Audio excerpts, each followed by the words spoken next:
இதுல வந்து டிரான்ஸ்போர்ட்ல நம்ம ஒரு மோடு என்ன மாதிரி வச்சிருக்கோம்னா கேஷ் ஆன் டெலிவரி ஆப்ஷன் வச்சிருக்கிறோம். நம்ம ஸ்டேட்டோட அதர்மான டாப் ஆஃப் இந்தியால இருந்து டிப் ஆஃப் இந்தியா வரை அனுப்பி கவுண்ட்ல இருந்து உடைச்சு வந்தா இந்த மாதிரி கலர் வருது. இங்க எல்லா நிறத்துலயும் நம்ம வேட்டை நாய்கள் இருந்திருக்கு. ஃபர்ஸ்ட் வந்து தனி நம்ம கொரோனா வந்தா என்ன செய்யறோம், தனிமைப்படுத்துறோம். அதே மாதிரி பார்வை வந்தா தனிமைப்படுத்தணும்.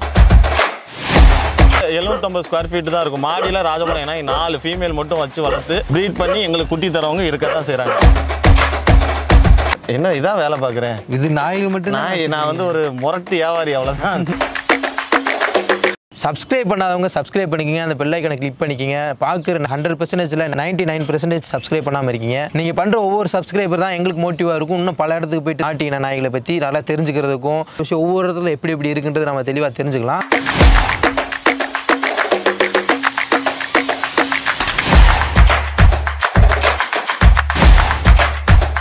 வணக்கம், ஹாய், ஹலோ மக்களே, welcome back to BestinQ channel. இன்றைக்கி நம்ம எங்கே வந்திருக்கோம்னா ராஜபாளையம் பொன்னகரம் என்கிற ஒரு ஏரியாவுக்கு தான் வந்திருக்கோம். Co-Operative அப்படின்ற ஒரு கெனல்ஸுக்கு தான் வந்திருக்கோம். விஜேஷ்குமார் அண்ணன் வந்து எப்படின்னா ஒரு கெனல் வச்சுருக்காங்க. கிட்டத்தட்ட ஒரு 30-40 நாய்க்கு மேலே இருக்குங்க. இந்த நாயை பார்த்தீங்கன்னா ஒவ்வொன்றுமே சூப்பராக இருக்குது. அவ்வளோ அருமையாக வளர்த்துருக்காங்க. இதை எப்படி மெயின்டைன் பண்ணிக்கிறாங்க, எதுக்காக வளர்க்க ஆரம்பிச்சாங்கன்றதை நம்ம கேட்டு தெரிஞ்சுக்கலாம். அண்ணே வணக்கம். வணக்கம் அண்ணே, இப்போ பார்த்தீங்கன்னா ஒவ்வொன்றுமே இவ்வளோ நாய் சூப்பராக வளர்த்துருக்கீங்க.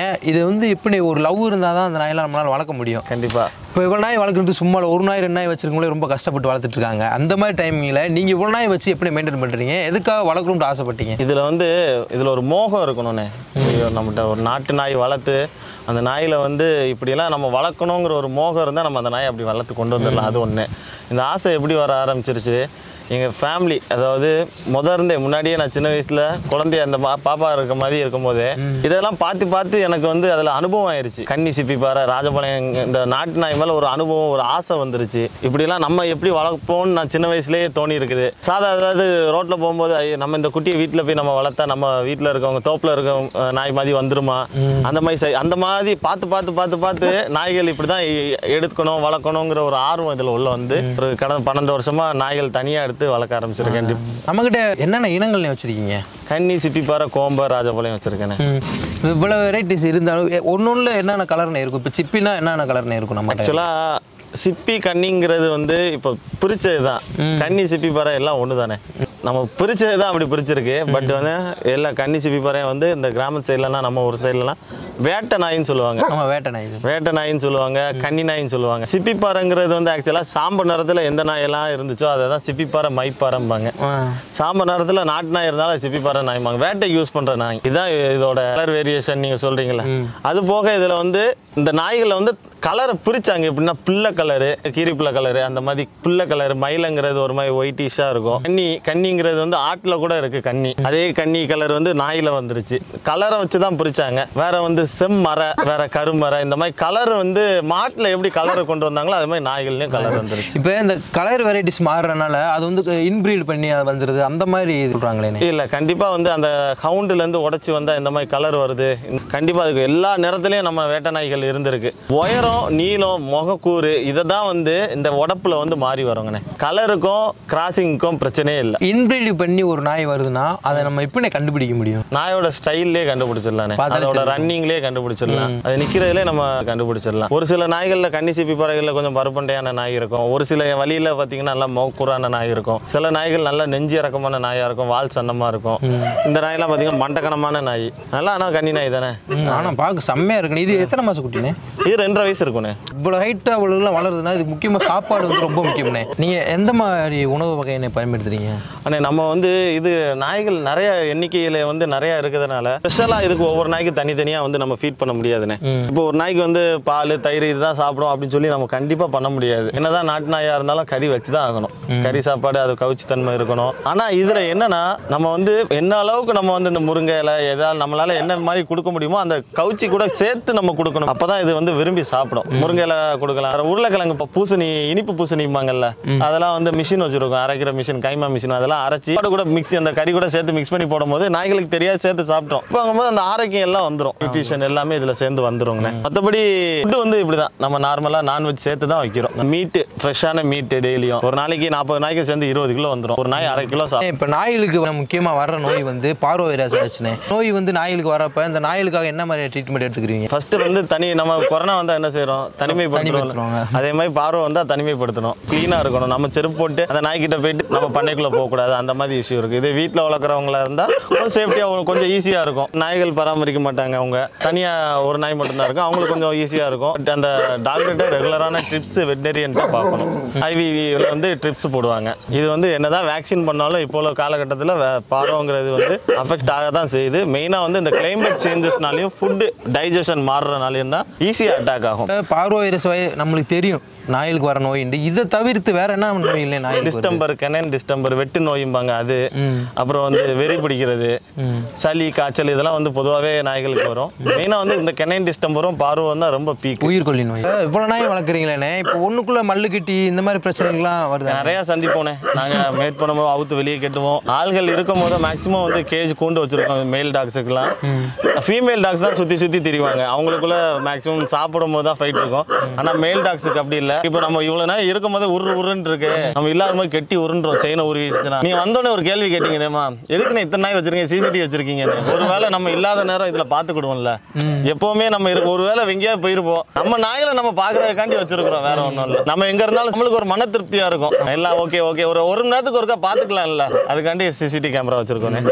நாட்டு நாய் இனங்கள் வந்து முக்கியமாக கிராமத்தில் தான் வளர்க்க முடியும் அப்படின்றாங்க, சிட்டிலாம் வளர்க்க முடியாது நிறைய பேர் இப்போ சொல்றாங்கண்ணே. இந்த மாதிரி பிளேஸை வச்சு தான் நம்ம நாயை வளர்க்கணும்னு இருக்கானே. கண்டிப்பா தவறு. பிளேஸ் வச்சு வளர்க்கணுங்கிறது வந்து எனக்கு 10க்கு 10 ரூம் தான் இருக்கு, அங்க வளர்க்க முடியுமான்னு கேட்டா தவறு. டவுனுக்குள்ள வளர்க்க முடியுமான்னு கேட்கறது வந்து நான் ஒத்துக்கிடவே மாட்டேன். கண்டிப்பா வளர்க்கலாம், அப்பார்ட்மெண்ட்ல கூட வளர்க்கலாம். அதுக்குன்னு ஸ்பேஸ் கொஞ்சம் வேணும். மாடி வீட்டுல 4 நாய் வச்சு வளர்க்குறவங்க இங்கேயும் இருக்காங்க. இதே ராஜபாளையம் டவுனுக்குள்ளயும் என் மாடியில அவங்களுக்கு கூடி போனா 750 ஸ்கொயர் ஃபீட் தான் இருக்கும். மாடியில ராஜபாளையம் நாய் 4 ஃபீமேல் மட்டும் வச்சு வளர்த்து ப்ரீட் பண்ணி எங்களுக்கு குட்டி தரவங்க இருக்கதான் செய்யறாங்க. ஸ்பேஸ் வந்து தேவை. கன்னி சிப்பிப்பாறை நாய்க்கு ரொம்ப எனக்கு 2 ஏக்கர் இருந்தா தான் கன்னி சிப்பிப்பாறை நாய் வளர்க்கணும்னு சொல்றாங்க. அதெல்லாம் நாயோட கிராமத்துல வளர்க்குற நாய்க்கும் வீட்டில் சிட்டியில் வளர்க்குற நாய்க்கும் டிஃபரன்ஸ் இருக்கும்.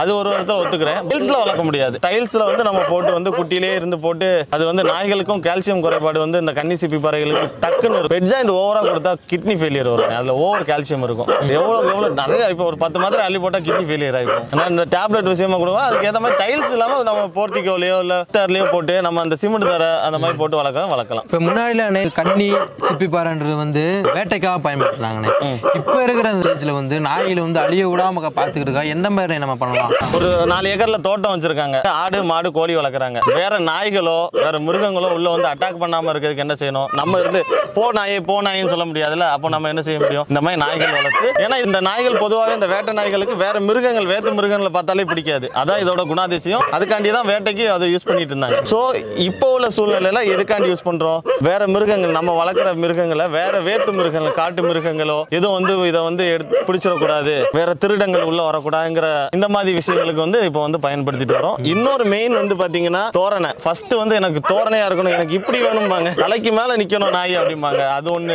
நிறைய பேர் பாதிக்கு பாதி இருக்காங்க. நீங்க சொன்ன மாதிரி உண்மையிலே எல்லாரும் வரவங்க ஃபுல்லாமே ஹைட்டான நாய் தான் வேணும், நம்மளுக்கு ஜெயண்டிக்கா இருக்கணும் தான் சொல்லி வராங்க. ஹைட்டா இருக்க நாய் தான் நல்ல நாயானே? இல்லை, நான் அதை ஒத்துக்கிடவே மாட்டேன். ஹைட்டான நாய் தான் நல்ல நாய். கட்டையா இருந்தா இப்போ கிராஸ் நாய் அதெல்லாம் இல்லை. வலியை பொறுத்து இருக்கு, என்ன வலியை பொறுத்து இருக்கு. ஒருத்தவங்க வந்து வேட்டைக்கு யூஸ் பண்றவங்க முன்னாடி வந்து உயரமான நாய் பிடிக்கவே பிடிக்காது அவங்களுக்கு. இருவட்டு நாயும்பாங்க. நாய் குள்ளமா தான் இருக்கணும். அப்படி பார்த்து எடுத்துறவங்க நிறைய பேர் இருக்காங்க. வேட்டைக்கு செலக்ட் பண்ணுவோம். கிராமத்து சைட்லாம் பார்த்தீங்கன்னா அவங்களுக்கு தெரியும், ஹைட்டே பிடிக்காது. ஹைட்டு பிடிக்கிறவங்க எங்களை மாதிரி பண்ணக்காரங்களுக்கு, வீட்டில் வளர்க்குறவங்களுக்கு தான் இந்த தோரணைங்கிற பேரே பிடிக்கும். ஹைட்டா இருக்கிற நாயோட குள்ளமா இருக்கிற நாய் தான் நல்ல ஸ்பீடா இருக்கும். இந்த நாய் 4-8 வைக்கிறதுக்குள்ள சிட்டா அது போயிடும். ஷார்ட்டான நாய் தான் ஓட்டத்துக்கு பெற்று. நீ சொன்ன பார்த்தீங்களா, இனவழியை பொறுத்து தான் இருக்கு. இனவழி அப்படின்னா என்னன்னு? இனவழிங்கிறது வந்து ஒவ்வொருத்தங்க, என் குடும்பத்தில் இனவழி வந்து இப்படிதான் இருப்பாங்க. அப்போ அந்த ஒருத்தங்க இப்போ மாரியப்ப கோனாரு அந்த லைனேஜ் நாயெல்லாம் பார்த்தீங்கன்னா மூஞ்சி பிள்ளை கருமுஞ்சா இருக்கும். சிலவதியாக்கா நாயெல்லாம் பார்த்தீங்கன்னா கன்னி நாயா இருக்கும். அந்த மாதிரி லைனேஜ் ஒவ்வொருத்தவங்க லைனேஜ் அந்த இனவழி. இப்போ என் நாய் குட்டி போட்டு நாய் வித்தனா விஜயகுமார் லைனேஜ். அந்த மாதிரி லைனேஜ் ஒவ்வொருத்தங்களா உருவாக்குறது தானே. ஆண்டி முனிசாமி நாயெல்லாம் பார்த்தீங்கன்னா பருக்கி நல்லா இருக்கும். வேற புளியம்பட்டி வெள்ளை, அதனால ஃபுல்லா வெள்ளையா இருக்கும். இந்த மாதிரி பிரபுனே நாயெல்லாம் கொஞ்சம் நல்ல சைஸா இருக்கும், தோரணையா இருக்கும். தென்காசி பிரபுனே நாய். அந்த மாதிரி ஒவ்வொருத்தவங்க லைனேஜும் ஒவ்வொரு மாதிரி இருக்கும். இதுதான் இனவழி. ஸ்கின் டிசீஸ்ன்றது ஒரு சில நாய்கள் இருக்குது. இங்க இருக்க நாய்க்கு இப்பலாம் அந்த மாதிரி எதுவும் பெருசா தெரியல. அதை நீங்க எப்படி மெயின்டைன் பண்ணிக்கிறீங்க? ஸ்கின் டிசீஸ் ப்ராப்பரா டிவார்மிங், குடல் புழு நீக்கம், ஃபுட்டு கரெக்டான ஃபுட்டு, கரெக்டான நேரத்துக்கு, இருக்கிற இடம் நீட்டா இருந்தாலே போதும். மோஷன் போயிருச்சா அந்த இடத்துல மோஷன் இருக்கக்கூடாது. யூரின் போச்சுன்னா வெளியே தான் போகணும். அது கெட்டி போட்டிருக்க இடத்துல யூரின் இருக்கக்கூடாது. அவுந்து திரியணும் நாய், கெட்டியே போட்டிருக்க கூடாது. கரெக்டான டிவார்மிங் கரெக்டான டேட்ல இருக்கணும். ஒரே டேப்லெட் டிவார்மிங் தானே கொடுக்கணும்னு சொல்லிட்டு நிறைய பேர் என்ன ஒரே டேப்லெட் கொடுக்குறாங்க. மாத்தி மாத்தி கொடுக்கணும். முன்னாடிலாம் டிவார்மிங்கிறதுக்கு பேச்சே இல்லை. ஃபுல்லா நாட்டு மருத்துவம் தான் பண்ணியிருக்காங்க.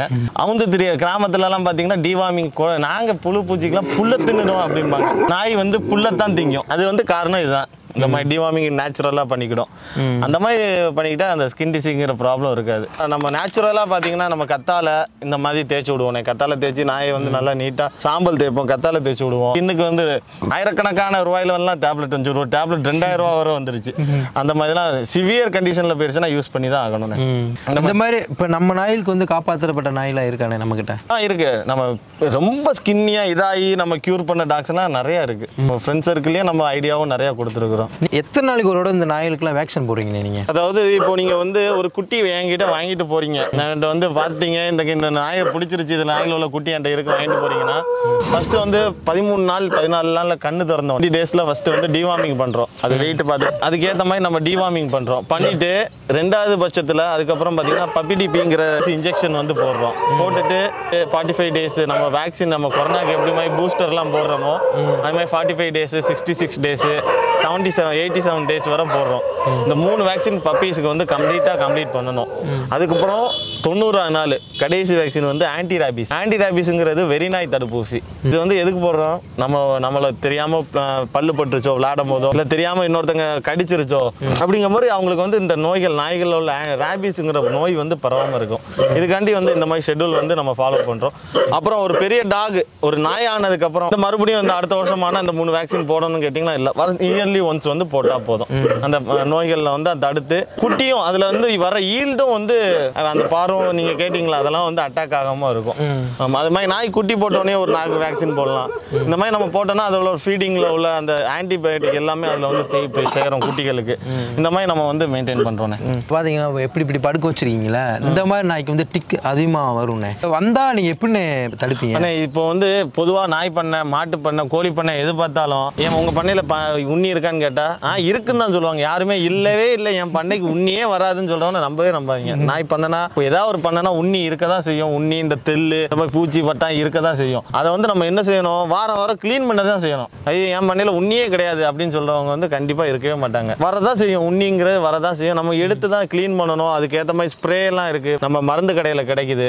வாரம் அதை அடிச்சு விடணும். நாய்கள் ஒரு உண்ணி கீழே பார்த்தாலும் எடுத்து தண்ணிக்குள்ளே போகணும், நசுக்கக்கூடாது. நசுக்குனா அதுலேருந்து பரவும். இந்த மாதிரி ட்ரிக்ஸ் அதில் உள்ள டிப்ஸ் எல்லாம் நிறைய இருக்குது உண்ணி வராமல் தடுக்கிறதுக்கு. உண்ணி வந்தால் என்ன செய்வது அப்படிங்கிற மாதிரி உண்ணியை பிச்சு தண்ணிக்குள்ளே போடணும், அதுக்கு மருந்து அடிச்சு விடணும்.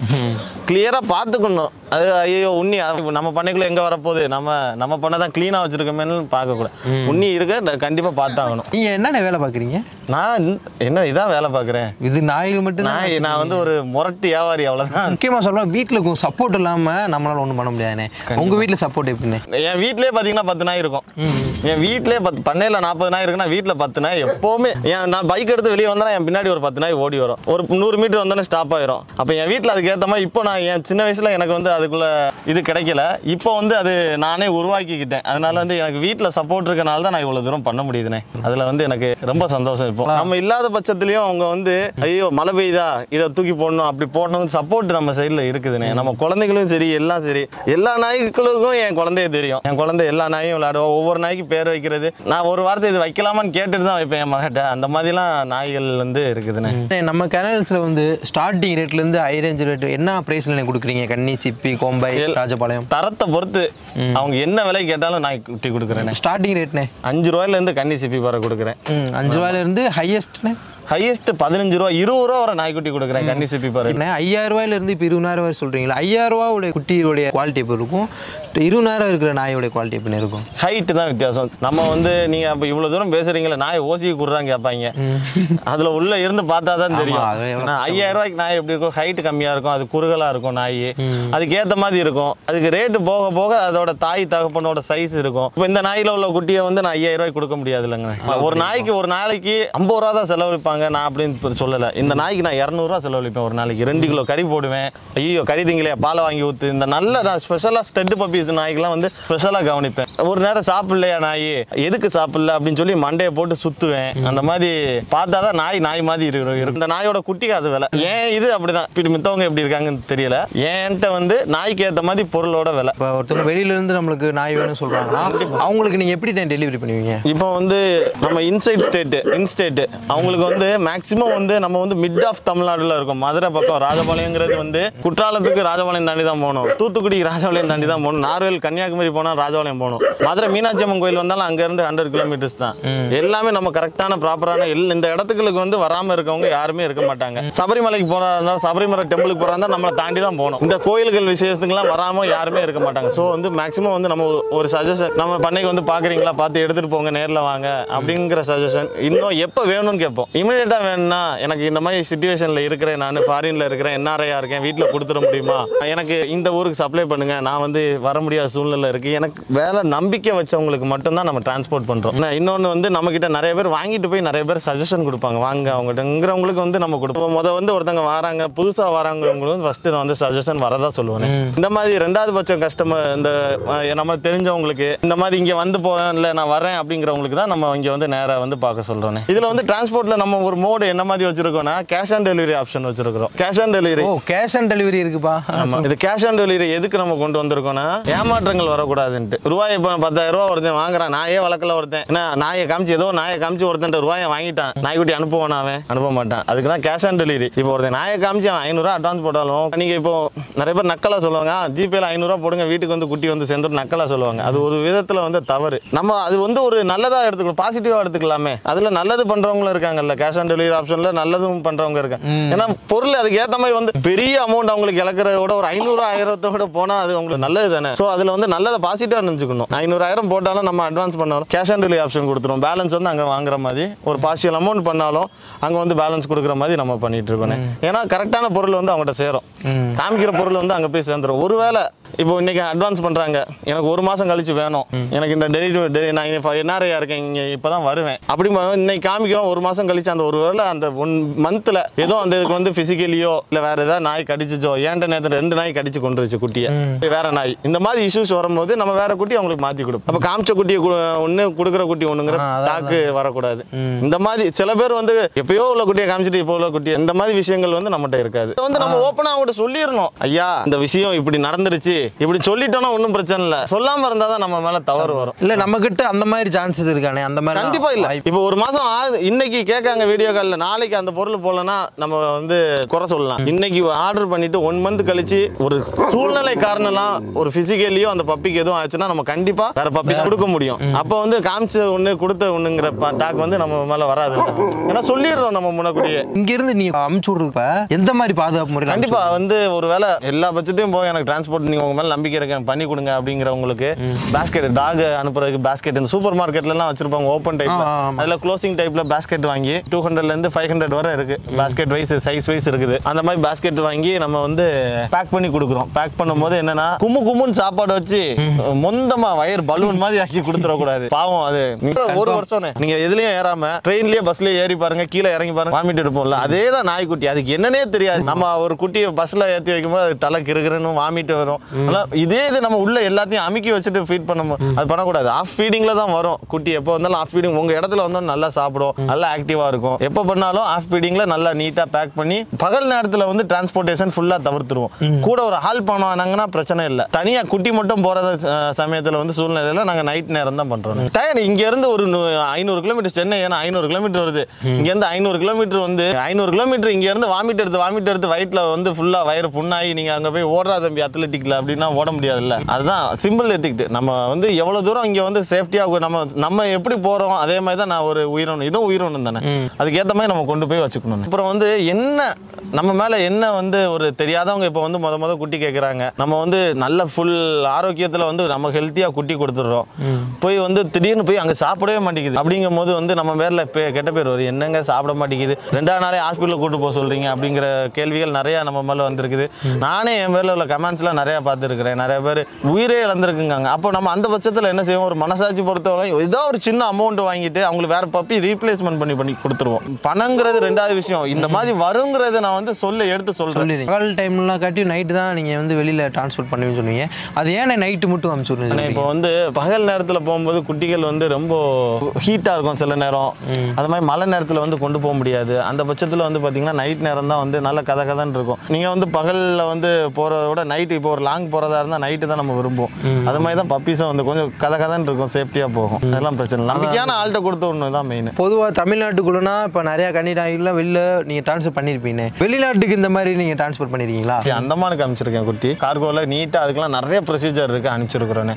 நம்ம ஸ்டேட்டோட அதர் மேலே டாப் ஆஃப் இந்தியாவிலேருந்து டிப் ஆஃப் இந்தியா வரை அனுப்பி நம்ம பப்பீஸ் வந்து சப்ளை பண்ணியிருக்கிறோன்னு. அங்கேருந்து நம்ம நாயை வந்து பேர் சொல்ல நம்ம கோம்பைன்னு சொல்லுவோம். ராஜபாளையம்ங்கிறத வந்து ராஜபாளையம் சொல்ல தெரியாமல் கூட கேட்கும்போது நம்மளுக்கு ஒரு ஆர்வமாக தான் இருக்குது. அவங்களுக்கு குட்டி கொடுக்கும்போது எல்லா இடத்துக்கும் குட்டி கொடுத்துருக்குறோம். சேஃப்டியாக போய் கொடுக்கணும். ஒரு ஆள் வச்சு அனுப்பிச்சி விட்ருவோம். நார்த்து ரொம்ப லாங்கெலாம் ஒரு ஆள் வச்சு அனுப்பிச்சி விட்ருவோம். இது வந்து நம்ம ராஜபாளையத்தில் ஒரு குடிசை தொழிலாகவே நடந்துட்டு இருக்குண்ணே. பார்த்தீங்கன்னா வீட்டுக்கு 4 நாய் வச்சுருப்பாங்க. அவங்க சேல் பண்ணாமல் நம்ம வந்து இந்த மாதிரி ப்ரொமோட் பண்ணி சேல் பண்ணிட்டு இருக்கோம். ஒரு ஹிந்திக்காரங்களை யாரோ வந்து நார்த்துலேருந்து சிப்பிப்பாறையை வந்து சிப்பிப்பாறைன்னு சொல்ல தெரியாது, சிப்பிப்பாராம்பாங்க.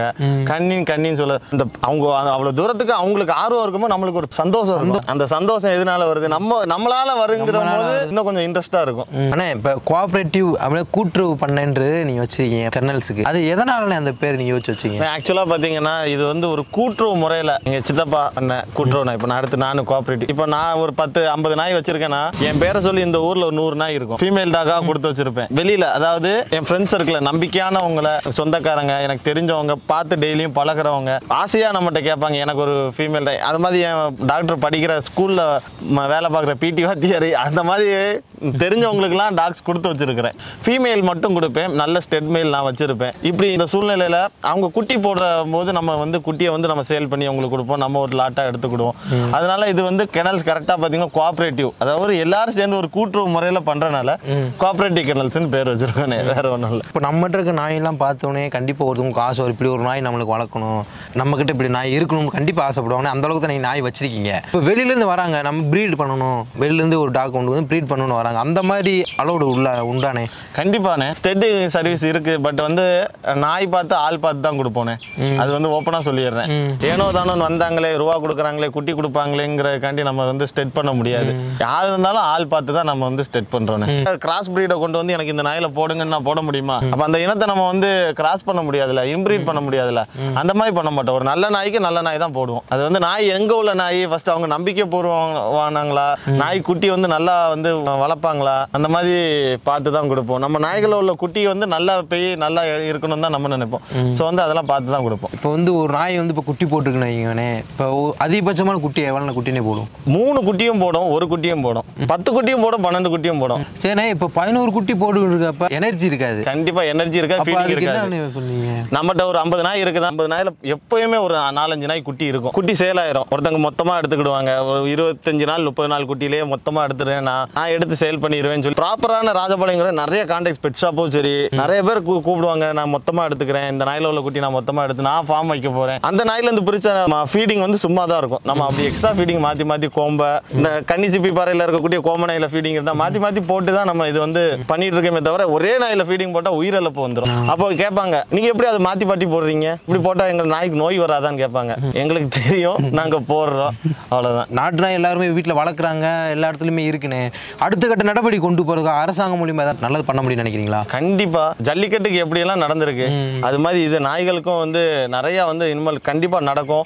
இப்போ அடுத்து நம்ம சேவை இது வந்து உள்ள வந்திருக்கு, கொஞ்சம் வருது. முன்னாடிலாம் அது சேவலையே பார்க்க முடியாது. சண்டை சேவலை, ஐயோ சண்டை சேவல் அப்படி இருக்குமா இப்படி, இப்போ சீச்சின்னு பார்க்கலாம். நம்ம அந்த மாதிரி நாய்களும் கன்னி சிப்பி வர நாயெல்லாம் முன்னாடி பார்த்துட்டாலே அப்படி பார்த்துட்டே இருப்போம். அப்ப அப்படி இல்லை, இது கன்னி தானே, எங்க வீட்லயும் எங்க ஊர்ல 4 பேர் வச்சிருக்காங்க அப்படின்னு சொல்ற அளவுக்கு சந்தோஷமான விஷயம் தான். ஆனா என்ன, இந்த பால்கோட் அப்படிங்கிற கர்நாடகால இருக்கு. அது வந்து அங்க ஹவுண்டு முதல் ஹவுண்டு வந்து அங்க வந்து எப்படி கவர்மெண்ட் வந்து ஃபுல்லா அவங்களுக்கு வேக்சின்ல இருந்து எல்லாமே பண்ணிக்கணும். அது மாதிரி நம்மளுக்கு பண்ணி கொடுத்தாங்கன்னா கொஞ்சம் நல்லா இருக்கும். ஒரு வேக்சின் வாங்க போனா நான் 700 ரூபா ஆகுது, 10 நாய்க்கு 7000 ரூபா ஆகுது, 20 நாய்க்கு என்ன செய்வாங்க முடியாது. இந்த மாதிரி ஏதாவது பண்ணி கொடுத்தாங்கன்னா நல்லா தான் இருக்கும், எனக்கு சந்தோஷமா இருக்கும்.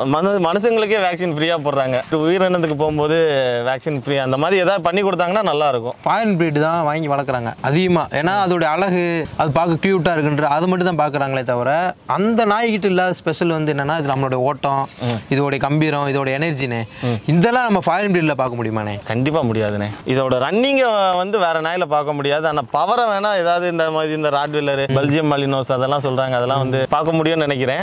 ஆனா அந்த ரன்னிங்கை வந்து ஈடு கொடுக்க முடியாதுண்ணே. இந்த பிடிச்சா விடாதுங்கிறது அதை வேணா நம்ம பார்க்கலாம். இதுலையாவது இந்த ராட்வீலர் அதெல்லாம் பிடிச்சா விடாது அப்படின்னு சொல்றாங்க. ஆனா கேட்கலாம் நம்மகிட்ட கோம்பு இருக்கே, ராட்வீலர் தான் 40 கிலோ இருக்கும், நம்ம போய் 20 கிலோ தான் இருப்பாரு. ரெண்டுக்கும் போட்டி போட்டு பார்த்துருவோம். அடுத்து நம்ம கன்னி சிப்பிப்பாரோட குணங்கள் எப்படின்னு, அது வந்து ரொம்ப பாசமுள்ள நாய். ஓனருக்கு மட்டும் இல்ல எல்லாருக்கும் பாசமுள்ள நாய். அதான் ஒரு சில லைனேஜ்ல கடிக்கிற நாய்கள் இருக்கு. எங்க நாய் நல்லா கடிக்குதுமாங்க. அது வந்து குட்டியில இருந்து வளர்க்குற விதம் இருக்கு. சில பேர் யார்ட்டையும் காமிக்காம வீட்டுக்குள்ளேயே போட்டு வளர்ப்பாங்க. யாராவது வந்து அது கடிக்க கூட செய்யும். அந்த மாதிரி லைனேஜ் பொறுத்து இருக்கு. நாய் கடிக்கிற நாய்களும் இருக்கு. ஆனா பொதுவாகவே இது நேச்சுரலா வந்து ரொம்ப அடாப்டிவ் டாக். கன்னி சிப்பிப்பாறை நம்ம வளர்க்குற விதத்தை வச்சு நம்ம அதை வந்து ட்ரெயின் பண்ணிக்கலாம். இப்போ வந்து ஃபாரஸ்ட்ல கூட எடுக்கிறாங்க. இதை மோப்ப சக்தி நல்லா இருக்குன்னு சொல்லிட்டு.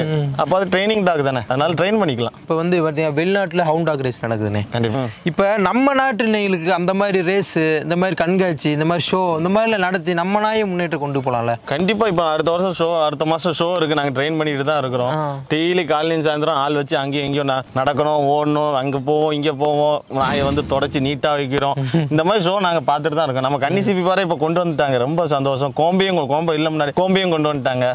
அதனால வந்து அது நடந்துட்டு தான் இருக்கு. நம்ம ஷோ வந்து நடந்து தான் இருக்கு. நல்ல நாய் வேணும்ன்றவங்களுக்கு அண்ணன் கான்டாக்ட் பண்ணுங்க. எல்லாமே சூப்பர் நாயாக வச்சிருக்காரு. ஒவ்வொன்றுமே சூப்பராக நல்ல வளர்த்தியான நாயாக தான் இருக்கு. இப்போ லென்த் அவருக்கு உங்களுக்கு ஷார்ட்டாக நல்ல ரன்னிங் வேணுமோ அந்த மாதிரி நாய் இருக்கு. ராஜபாளையம் இருக்கு, கோம்பை இருக்கு, கன்னி, சிப்பிப்பாறை எல்லா வகையான நாய்கள் வச்சிருக்காங்க. அண்ணனுடைய நம்பர் வந்து டிஸ்கிரிப்ஷனில் நான் கொடுக்குறேன், நீங்கள் பார்த்துக்குங்க, வந்து கான்டாக்ட் பண்ணிக்கிங்க. நாயில் உண்மையிலே எல்லாமே பார்க்குறதுக்கே அவ்வளோ அருமையாக இருக்குண்ணே. நீங்கள் ரொம்ப அதாவது நாய் மேலே இருக்கிற லவ்வை நீங்கள் தரமாக நீங்கள் சொல்ல வச்சு எல்லாத்துக்கும் புரிஞ்சிருக்கும். நீங்கள் மேலும் மேலும் இன்னும் அந்த கெனல்ஸ் பெருசாகிட்டு நிறைய நாயில் வளர்த்து நிறைய இடத்துக்கு நம்ம நாயில் கொண்டு போகணுன்னே. சப்ஸ்கிரைப் பண்ணாதவங்க சப்ஸ்கிரைப் பண்ணிக்கிங்க, அந்த பெல் ஐக்கனை கிளிக் பண்ணிக்கிங்க. பார்க்குற 100%ல 99% சப்ஸ்கிரைப் பண்ணாமல் இருக்கீங்க. நீங்கள் பண்ணுற ஒவ்வொரு சப்ஸ்கிரைபர் தான் எங்களுக்கு மோட்டிவாக இருக்கும். இன்னும் பல இடத்துக்கு போயிட்டு நாட்டின நாய்களை பற்றி நல்லா தெரிஞ்சுக்கிறதுக்கும் ஒவ்வொரு இடத்துல எப்படி எப்படி இருக்குன்றது நம்ம தெளிவாக தெரிஞ்சுக்கலாம். அடுத்த ஒரு எபிசோடில் உங்களை மீட் பண்ணுறேன். பாய்.